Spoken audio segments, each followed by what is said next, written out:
Napakaganda na ng laban natin at narinig na rin natin ang sigaw ng ating kasamang community para sa ating laban. This is game number 1. Echo laban sa RSG. Press 1 if Demon Kite, press 2 if Carl TC. Comment nyo na yan. Matagal nang gustong bumawi ng Echo laban sa RSG. Lagi silang hinaharangan sa kanilang mga gustong mangyari. O isipin mo, dumating ka na sa point na lahat ng mga Sokmed ay nakaabang kung mababreak nyo ang isang record. Kung makakagawa kayo ng history sa MPL Philippines, pero napigilan yan ng RSG. Last time na nakita kong nanalo yung Echo nung MPL Season 11 semis pa lower. So medyo matagal-tagal na rin yan. Medyo matagal-tagal na yan. Naabutan mo yan, Chantel. Oo, naabutan mo rin yan, Manjin. Seasons back na pala ang mga pinaglalabanan din at yung history talaga na meron ang dalawang kupunan natin na mukhang ngayon ang ating pinaka-aasahan muna talaga sa early game ay mga medyo maiingat na folks lang na naman kung objectives ang pag-uusapan considering the very utility jungler-centric na composition na meron na naman yung ating dalawang kupunan. Tamang alalay, tamang bantay at mukhang aasahan pa nga natin na yung pinaka magiging pagkikita talaga nila ay kapag ka nandoon na nga tayo sa bandang turtle. Oo nga, kasi parang isa sa naging discovery natin is yung mga pokes or yung poke lang tapos pagdating doon sa objective ay walang gagawin. Parang yun na nangyari at nakita natin dito sa may top lane pero bottom lane parang iba yata ang storya. Aba, may mga abahan na kagad. Oy, nagkita si Carl TC at si Demon Kite. Nagkakaikutan, Oy, Carl TC muna. Parang kailan lang. Iba yun Iba pala yun. Pero yun na nga. Nag-pokes coming in from both of the junglers. Parehas ang plano ng dalawang team na ito.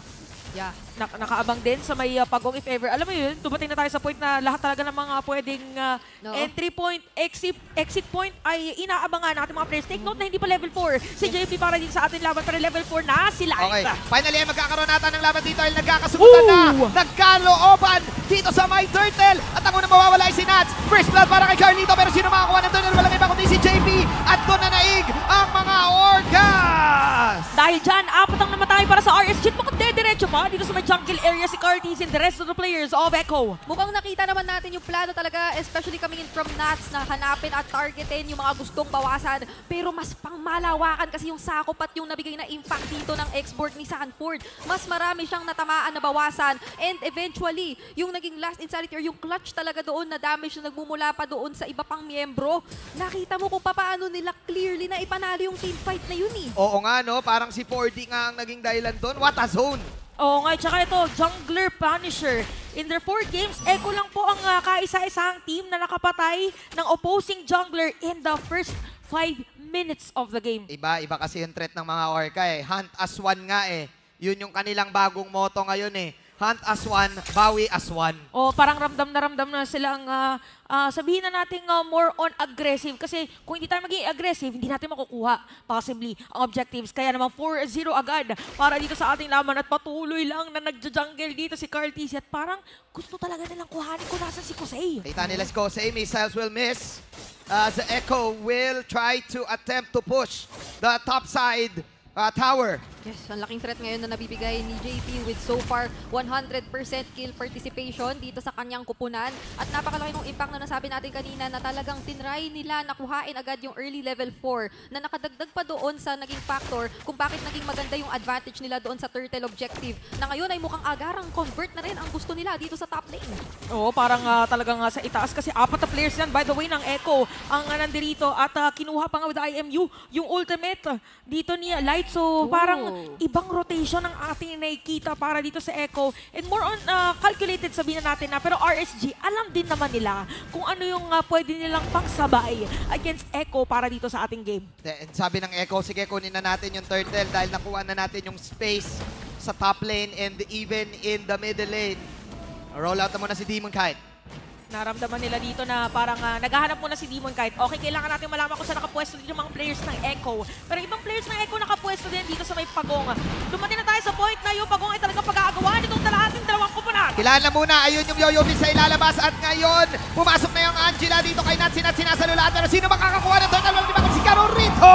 Pero mawawa rin si Carolito dahil makukuha si Demon Kite! At ngayon, buhay pa rin ang RSG. 5-man RSG is alive. Mukhang nakabawi sila dito dahil bumbu pa si Demon Kite. Aboy-aboy lang para kay Sanford. Flicker out. Nauntog si Sanford. pero okay lang. Dahil sabi ng RSG, goods naman tayo sa exchange na yon.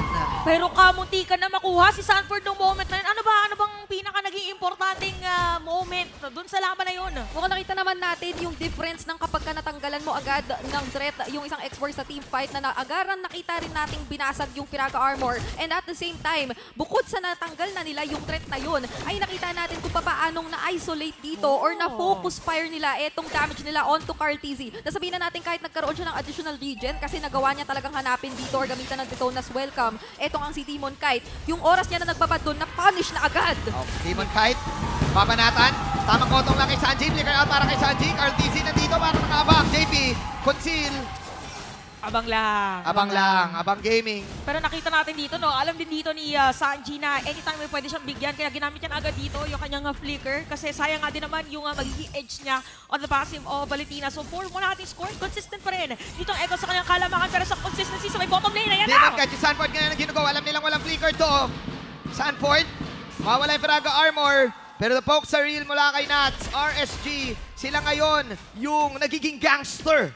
Alam mo, feeling ko parang yung RSG ngayon yung team na nagtitimpel lang saglit eh. Hayaan nyo muna. Sige, hayaan nyo. Oo, hayaan nyo sila. Mamaya natin yung bibigyan. Oo, kumbaga, hayaan mo lang. Let them hate, kumbaga. Parang ganun nga yata yung nangyayari. Pero Echo hindi na binibigyan ng chance dahil makakasira na naman ng Torre. Pero sa abutan lang pala, even bottom lane nakasira din ng RSG. Sobrang trade lang ang nakikita natin ginagawa ng both teams eh. Wala pang sobrang nakakakuha ng advantage apart from yung kills nga na ngayon ay currently in favor naman ng side ng Echo at mukhang magkakasalubong at magkakatagpo nga na naman yata ang dalawang kupunan natin dito sa paparating na turtle fight. Medyo pinipwestuhan at kinukuhaan na ng impormasyon ng RSG yung mga nakaantabay na miyembro ng mga orca dito sa turtle. Nakapwesto si Caro rito. Si Demon Kite nakapwesto rin. JP will try to pull. Pero eto na, last insanity! Nilabas si Santona! At ngayon si Sanford namamayagpag lang ang kanyang aboy-aboy. Medyo magulo yung laban. Kumagat si Carlito. Sinubinanatan niya si Demon Kite. Pero medyo mapaklan, niluwa agad. Kaya nandun si Light na pumanat. Habang washing lang. Si Benny Cutie mula sa likod. At doon na naig ang bagyo ni Benny Cutie. At yung mga tambol ng Echo ay naririnig nyo na naman muli. At isang mabilis na kukuha ng Echo itong pagong-no contest from the Raiders. At mas lumulobo pa ngayon ang kalamangan. At nakita natin na buhay pa si Sanford na naman nung moment na yon. Ang laking bagay ng nagagawa dito. Natipid din eh hanggang sa napaka-crucial na moment na gugulatin na lang yung mga tumatakbong papalayong membro ng RSG with another last and another crucial last insanity. Nababalikan natin ng sama-sama dito sa ating magiging mabilisang replay na talagang namang nag-attempt sila maghanap ng information. Pero dahil nga doon sa nasimulan nila na engage na poke na sila ng sobra at tuluyan, maganda man yung naging attempt ni Demon Kite na talagang makahanap ng kasagutan. Nakahanap lang din ng pwesto etong si Benny Cutie na naka-free hit at nakakuha ng kauna-unahan niyang kill. Oo, tsaka nakita natin doon parang sa kalong ni Carl TZ. Nung walang buhay mga players, nakita na si Carl TZ. Barats, okay, mag-flicker out tayo sa likod niya. Kaya naman sa mabilis makakakuha ulit ng panibagong objective dito ang Echo against RSG. So inaantay natin ngayon yung pag-init naman ni Kosei. Sabi natin, Kosei is the way. Mukhang sa kanya naka-invest ngayon ang RSG pagdating doon sa may late game na damage. Parang ang hirap din kasi kumuha ng pwesto kung ikaw si Kosei. Unlike kasi yung carry, mas mabilis kasi mong magagawa yung pag ano mo eh. Kumbaga yung carry pag nag-spinning light wheel, pag nag-speedy light wheel na yan, Oo nga pala. ang bilis eh. Yung sa ano kasi, yung sa Bruno kasi kailangan mapwesto mo muna yung sarili mo na maganda. Tsaka Kasi nasalo mo pa kasi yung Oo. bola. Oo, sasalubungin mo pa. Ayan, kagaya nga nakikita natin na kailangan mo nang salubungin para yung crit damage nung, yung sa mecha legs Oo. ay maramdaman. So ngayon nakapwestong Echo dito sa may purple buff. So pinapalitan nila yung mapa dito ng RSJ. Makukuha, hindi, nakasecure naman ni Demon Kite. Tingnan natin. Pero grabe na yung panggugulo. Mala na Japanese. ginagawa nila. Oo, yung film natin, actually kanina pa natin nararamdaman, kada rotate, medyo na tataasan na rin natin yung mga boses natin kasi ganoon na lang yung Intense intensity eh. na Oo. meron. Yung dalawang teams natin na parang magkatitigan lang sila, nararamdaman no may pwedeng something. mangyari talaga eh. Oo, may ano eh, may action eh. May balagba. Ito yung balugbugan, balagbagan, lahat na ng Bakbakan. Lahat na ng bakbakan na masasabi mo, pwedeng mangyari sa laban na to eh. Parang lahat ng mga pwede mong bitbitin At kalag ka rin. Pagdating doon sa team fight ay pwede mo nang dalhin. Pero ito na ang ating Lord. Nakapwesto sa ibang mga players ng RSG. Tatlo yan actually. Kosei, Demon Kite, and Light. Pagdating na rin si Nuts if ever. Pero sabi ng Echo, teka lang, parang hindi natin nakikita yung mga kalaban. Hantayin muna natin na lumabas. Nandito lang si Aqua sa bandang top lane dahil anytime pwede pumasok yung Heart Guard. Sanford humaharap. Sanford just popping off the flamethrower. Demon Kite with back shield unity. Okay, tignan natin. Missiles coming in. Conceal. JP na naman. Okay, una pa natin si JP. Pero the setup is real. Para dun sa init. Yung shatter is real. Kaya napakaganda na naman mga critical and Yo-Yo Blitz na meron. Yuyu na si Nats. At doon nakakuha ng maganda space ang RSG. Pero may counter go. Nalaban ng mga Orcas dito. Wala daw mga Orcas. Nilalaban pa rin ba ito ni Nats? Yun pa rin yung Yo-Yo Blitz. And this time, si Demon Kakakaito ang makakuha ng Lordo. Si Sanford ngayon binabanatan ng mga bola. May kalag jumping up from Kosei. Demon Kite harap. Sanford, last insanity. Pero pinap niya kagad. Nawala si Demon Kite. 23 seconds down. 20 seconds down si Carl. Dalawa na wala sa ilang Echo. 2, 4, 1. Doon lumabang ang mga Raiders. At nakuha pa nga ng mga Raiders. Makikita nyo na nagmamarcha doon sa may bottom lane yung Lord. Ano nga ba talaga nangyari doon sa teamfight na yun? Iisipin mo na parang disadvantage day na medyo na-focus nila yung mga resources nila onto Benny or onto JP rather. Kaso na-sustain yun ni JP. So supposedly magkakaroon sana ng way dito ang Echo para mag-re-engage. Pero ang hindi naging pabor sa kanila, yung fact na ultimo si Carl TZ ay sobrang bawasan. So maski yung attempt man lang na makalaban doon sa retrihan ay hindi na nangyari dahil kinailangan na talaga nila na mag-disengage ng tuluyan. Sobrang ganda nung naging overall na pag-manage doon ng RSG sa nakita nating teamfight. So mamamaximize nila ng todo. Etong Lord na kasama nila, may expose na ang ilan sa mga inhibitor turrets ng mga Orca. Grabe no, classic beautiful ML talaga. Pag naglalaban itong dalawang teams natin, Demon Kite and Carl TZ showing how important it is ang mga junglers pagdating doon sa mga objective taking. 4K na kaninang kalamangan, now down to 2K. Oo, dito mo makikita yung prowess ng kada team. Yes. Pagdating sa team fight na mukhang na-master nila. Kita natin yung disiplina na meron yung RSG John. Hindi sila basta pumilit. Hinintay din nila si JP mag-conceal. Tama. Inunahan nga nila Parang si JP eh. Para nakita nila, okay, nag-conceal na. Dahil Light ang pangalan ko, iilawan ko sila. At nahuli niya, tatlo nahuli niya sa Earth Shatter. Di ba? Biglang nagdabog eh. Oo, Parang nagdabog Malaminotor. Oo, ginawa niyang Minotaur yung edit.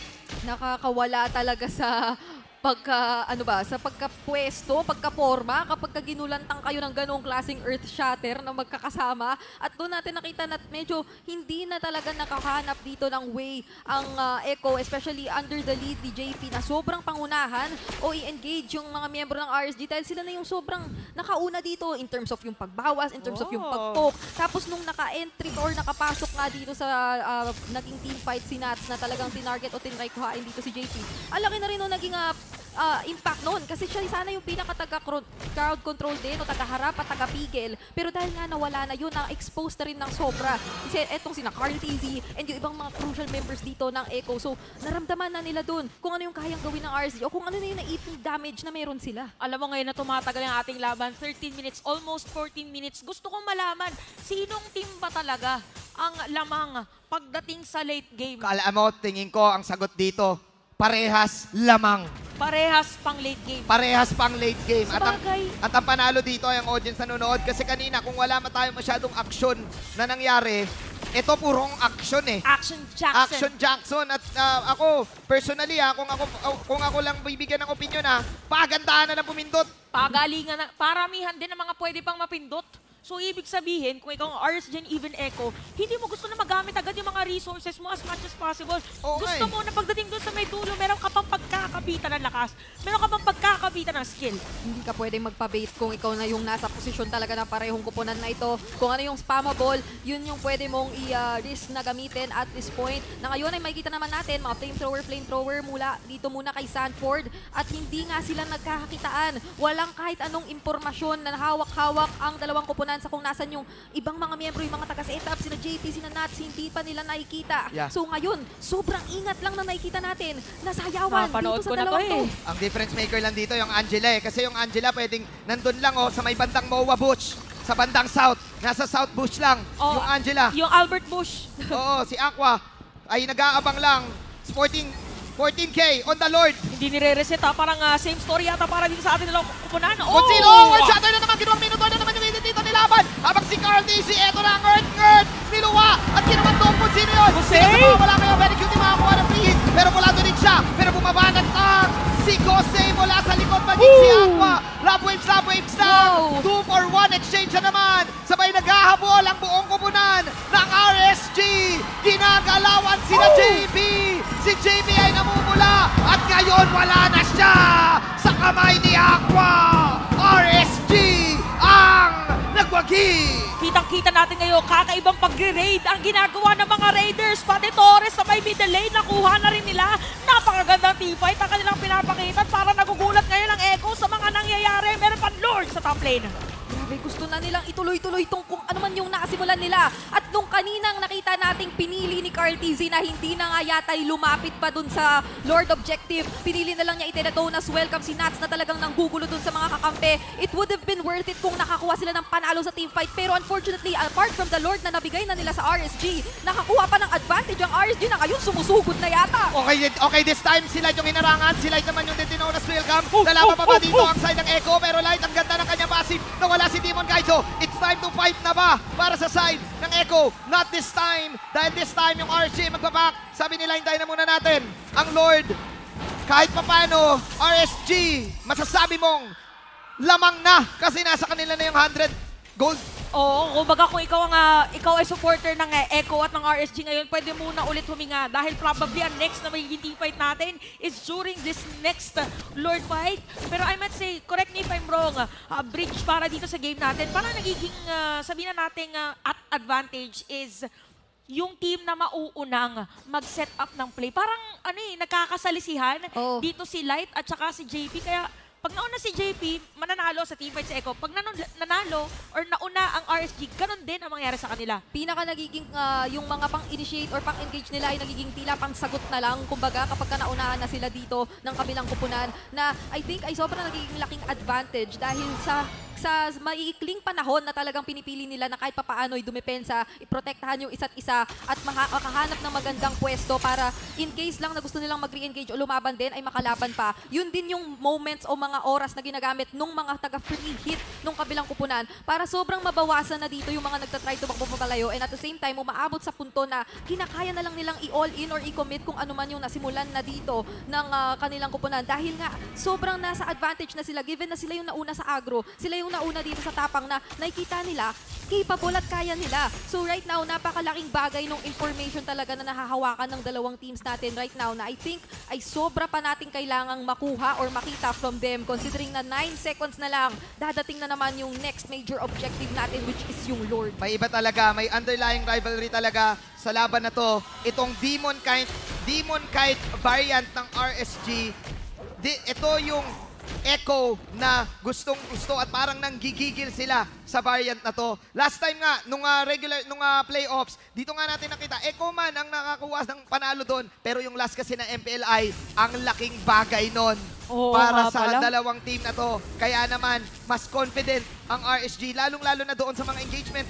Si Light, siya yung laging humaharang Take note guys, si Light ay wala pang immortality para dito sa kanyang edit pero ganoon na agad yung kanyang sabihin na natin pagiging aggressive against Echo. Ito na naman tayo, dumating na naman tayo sa point. Ito na naman yung Lord. Nakita na natin to kanina. Mag-aagawa na naman dito ang ating dalawang kupunan habang yung Angela nagki-clear lang ng minion wave. Makapal yung minion wave sa may bandang itaas. Another Lord attempt. Conceal. Pinap na naman ngayon ang side ng Echo. Sila mauuna. Pero ayun, nagkahilaan. Bumaba na lang si Medicuty pero binabanata siya ni Knight. Nats na nga na magamit ng vengeance. Medyo pumihit ng konti si Medicuty pero wala doon kagad siya with the Yo-Yo Blitz. Sino una makakuha? Si Sanji naman ang makakalasin ng Lord. Si Kose ang kanya binabanatan. At ayun si Sunboard nakuha si Light. Nagkaiway-wala yung RSG. Kaya tatlo na nawala. Ito na mga Hortas hunting them down. At the Swan. That's going to be a 3-4 none. Tumibenta si Carlito sa bandang top lane. 7-12. Echo will push the towers. Para ipipilit yata ng Echo dito si Nats lang nandoon habang apat na players or apat na players natin ng Echo nandoon. Mauna na immortality si Nats at nandito rin si Aqua. Manadepensahan ba dito ng RSG? Kailangan na sumakay sa Echo Express dahil mukhang papaalis na. Echo with the swag, with the recalls, will take game number 1. At isang mabilis, biglang nabaliktad ang ating laban. Isang objective taking lang. And Echo wins that game.